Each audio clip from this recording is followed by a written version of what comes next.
Hi அனைவருக்கும் வணக்கம். அ இது என்ன பதிவுனா, நம்ம கிட்டத்திலே வந்து எப்படி நெல்லு வளைஞ்சிருக்குது, அதாவது வயல்ல வந்து நெல் எப்படி வளைஞ்சிருக்குதுன்னு காமிக்கிறதுக்கு தான். எல்லாரும் வந்து பார்த்துருப்பீங்க, ஆனால் கிட்ட போய் பார்த்துருக்க மாட்டீங்க. அதனால இந்த காணல் அதுக்கு தான். இப்போ பார்த்தீங்கன்னா, இதான் வந்து நெல். நம்ம சாப்பிட்ற அரிசி இதில் தான் இப்போ தான் வளர்ந்து வந்திருக்குது. இதில் வந்து பாருங்க, நெல்லுக்குள்ளே வந்து வயலில் வந்து இந்த நெல் வளர்ந்துருக்குது பாருங்க. இவ்வளோ பெரிய அழகான இடத்துல வந்து இவ்வளோ அழகா வளைஞ்சிருக்கு பாருங்க.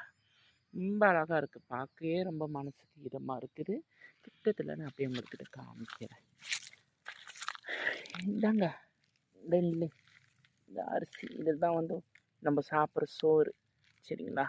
இது வந்து நல்லா வந்தோடனே மஞ்சளாயிட்டோடனே அறுத்து அதில் வந்து அந்த உம்மியில் அணிக்கிட்டு நம்மளுக்கு வந்து சோறு நம்ம ஆக்கிக்கலாம். சரிங்களா?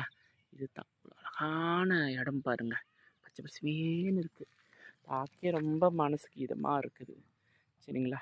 பாருங்க, சின்ன வீடு மாதிரி கட்டியிருக்காங்க. அங்கே தான் வந்து தண்ணி நீர் பாய்க்கிறது. சரிங்களா? ஒரு இடம், அழகான சூப்பரான இடங்க, சூப்பரான இடம். சரிங்களா? இதெல்லாம் பார்க்க நம்ம கொடுத்து வைக்கணும்.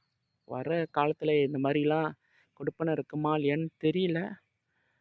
எல்லாருமே வந்து எல்லா இடத்துலையும் பில்டிங் கட்டி எல்லாம் கல்லும் பில்டிங் மட்டும்தான் தெரியுது. இந்த மாதிரி கிராமத்தில் வந்தால் தான் நம்ம பார்க்க முடியும். சரிங்களா? அதனால் உங்களுக்கு இதை நான் ஷேர் பண்ணதுக்கு ரொம்ப சந்தோஷப்படுறேன். சரிங்களா? நன்றி, வணக்கம்.